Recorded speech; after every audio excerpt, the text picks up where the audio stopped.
Joint platform of ডক্টরসের আয়োজিত ধর্নার লিখিত নির্দেশ কলকাতা হাইকোর্টের। মেট্রো চ্যানেলে অস্থায়ী মঞ্চ করে ধর্নার অনুমতি কলকাতা হাইকোর্টের বিচারপতি তীর্থঙ্কর ঘোষের। শর্ত সাপেক্ষ অনুমোদন কলকাতা হাইকোর্টের। আইন শৃঙ্খলার অবনতি করা যাবে না। আমি নিজের চোখে দেখেছি অন্য অনেক সংস্থাকে পুলিশ অনুমতি দিয়েছে, আর ডাক্তারদের ক্ষেত্রে তুমি বলছো সমস্যা হবে। তখন কোনো সমস্যা হয়নি, এটা প্রশাসন মিটিয়ে নিতে পারত, সেটা সে করেনি বলে মানুষ আদালতের দ্বারস্থ। সমাধানে পৌঁছতে হবে তো। শর্ত 1, ডোরিনা ক্রসিং থেকে 50 ফুট ছেড়ে করতে হবে মঞ্চ। 2.40 ফুট লম্বা, 23 ফুট চওড়া স্টেজের পেছন থেকে গার্ড রেল দিতে হবে। একসঙ্গে 2000 থেকে 250 জনের বসার অনুমতি। কোঅর্ডিনেটর পুলিশের সঙ্গে স্বচ্ছ সম্পর্ক থাকবে। ট্রাফিক সমস্যা হলে দুপক্ষ মিলে আলোচনার মধ্যে সমস্যার সমাধান করতে হবে।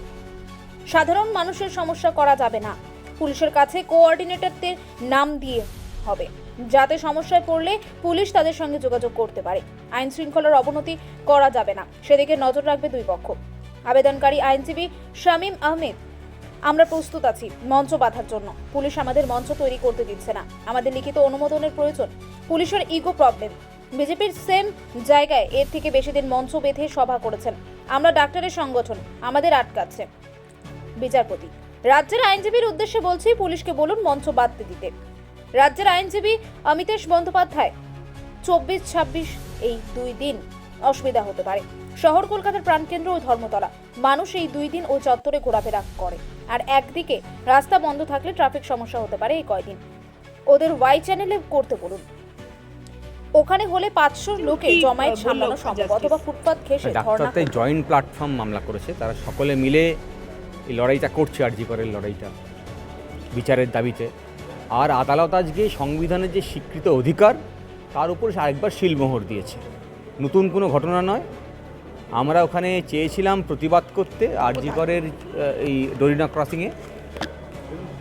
সেখানে আমরা চেয়েছিলাম সিবিআই যে শ্লথ গতিতে তদন্ত করছে, বা সিবিআই তদন্ত নিয়ে যে মানুষের অসন্তোষ, সেটার বিরুদ্ধে প্রতিবাদ করতে, এই সিবিআই যাতে সঠিকভাবে তদন্ত করে তা নিশ্চিত করতে। আর রাজ্য সরকার যেভাবে গণতান্ত্রিক অধিকার রোজ খর্ব করছে তার বিরুদ্ধে আমাদের লড়াই। আর খুব স্বাভাবিকভাবেই পুলিশ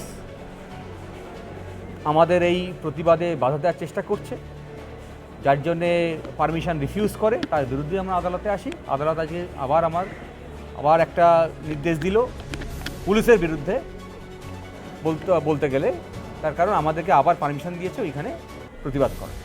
আপনার কবে থেকে কবে অবধি করবেন? আজকে থেকে শুরু হবে 26 তারিখ থেকে। দিনরাত মেজারমেন্ট দেওয়া হয়েছে, কারণ আমরা পাবলিক ইনকনভিনিয়েন্স চাই না। আমরা বলেছি যে আমরা জনগণকে সঙ্গে নিয়েই প্রতিবাদে সামিল হব, আর পুলিশ চাইছে তারা অপরাধীদেরকে সঙ্গে নিয়ে প্রশাসন চালাবে। লড়াইটা অপরাধীদের বিরুদ্ধে সাধারণ মানুষের, সেই লড়াইয়ে আমরা সবাই সামিল হচ্ছি। ঠিক, এখন থেকেই শুরু হবে। শামীম আহমেদ।